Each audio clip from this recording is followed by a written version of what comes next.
Hero heroine சேர்ந்து சாக போகிற தன் மகளோட ஆசைகளை நிறைவேற்றணும்னு நினைக்கிறாங்க. அதனால அந்த பொண்ணுக்கு பிடிச்ச எல்லாத்தையும் பண்ணுறாங்க.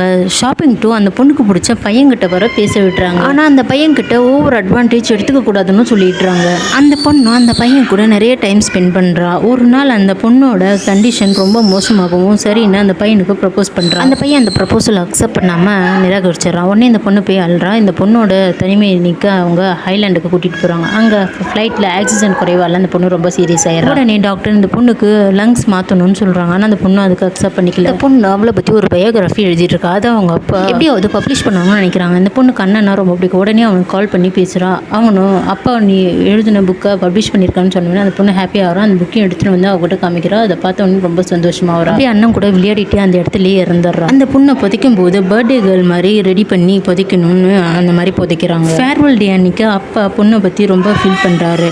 அந்த நேரத்தில் அவரும் கிடச்ச ஒரு பென்ட்ரைவ் போட்டு பார்க்கும்போது அதெல்லாம் அந்த பொண்ணு பேசியிருப்பா. ஆக்சுவலாக அவங்க அப்பா அம்மா அந்த பொண்ணை ரொம்ப நினச்சி ஃபீல் பண்ணியிருப்பாங்க. அதனால அந்த பொண்ணு அதை பற்றி பேசி போட்டிருப்பா. இதை பார்த்து குடும்பமே ஃபீல் பண்ணி அழுது.